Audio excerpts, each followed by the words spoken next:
Sejarah TV. Sebelum memulai podcast, mari dukung channel ini dengan cara subscribe, like, dan share video ini. Tema podcast pada hari ini, saya akan membahas mengenai akar sejarah konflik antar etnis di Indonesia. Etnis Tionghoa di Indonesia terus mengalami perubahan seiring kerusuhan Mei 1998. Salah satunya penggunaan teralis besi di tiap sudut permukiman mereka. Koresponden Maria Sarjana memberikan ulasannya berikut ini. Mereka tuju itu kan justru kan orang-orang Chinese gitu. Ya gimana pun memang rasa takut itu ada gitu.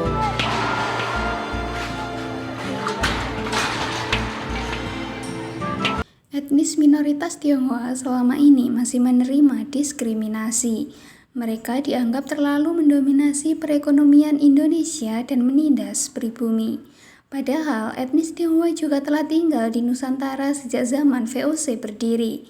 Konflik-konflik antar etnis pun tak bisa dielakkan dan disambut dengan senang hati oleh para politikus dengan segala kepentingan pribadi. Bagaimana sejarah munculnya konflik antar etnis di Indonesia? Sejarah konflik antar etnis dengan etnis Tionghoa sebagai korban sebenarnya dapat ditelusuri hingga zaman penjajahan Belanda.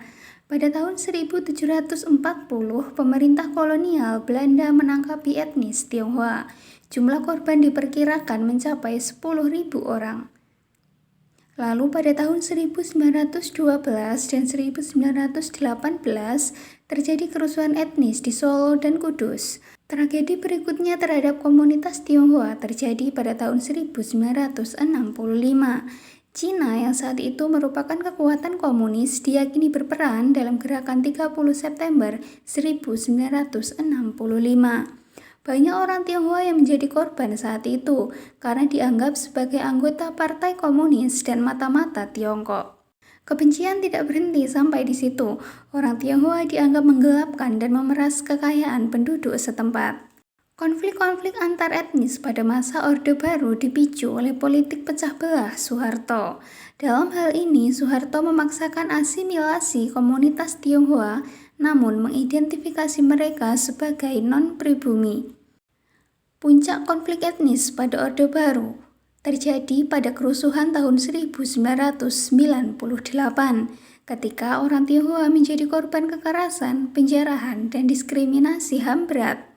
Gejala xenofobia ini adalah akibat dari ketidaksetaraan ekonomi dan kebencian yang didasarkan pada prasangka terhadap orang Tionghoa. Dalam peristiwa ini banyak perempuan Tionghoa yang diperkosa, toko mereka dibakar, dan bisnis mereka dirusak.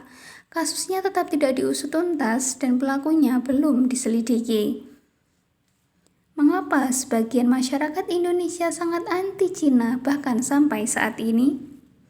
Di Indonesia, etnis Tionghoa umumnya dianggap orang asing. Konsep orang luar ini karena pemahaman sebagian orang tentang nasionalisme yang salah. Selain itu, Indonesia adalah negara yang menempatkan pandangan kolektif di atas pandangan individu. Sikap solidaritas ini mendorong persaingan kelompok yang lebih intens. Berkali-kali prestasi ekonomi orang Tionghoa dapat menimbulkan kecemburuan dan kebencian terhadap kelompok etnis Tionghoa. Selanjutnya, konflik perdagangan, teknologi, dan geopolitik antara Amerika Serikat dan Cina telah memicu perang dingin baru. Dalam konflik yang akan menentukan kepemimpinan global, dua kekuatan utama dunia ini bersaing untuk keuntungan strategis. Dalam persaingan yang panas untuk menentukan siapa di antara kedua negara yang akan unggul pada abad ke-21. Perang dingin ini sedikit banyak mempengaruhi perpolitikan di Indonesia, mengingat sejak Orde Baru, Indonesia lebih condong ke kubu Amerika dan sangat anti terhadap komunisme. Condongnya Indonesia terhadap Amerika membuat sentimen-sentimen anti-Cina masih terus hidup di Indonesia. Demikian penjelasan mengenai sejarah konflik antar etnis di Indonesia. Apabila ada pertanyaan, dapat ditanyakan di kolom komentar. Jangan lupa untuk terus dukung channel ini dengan cara like, subscribe, dan share video ini. Terima kasih.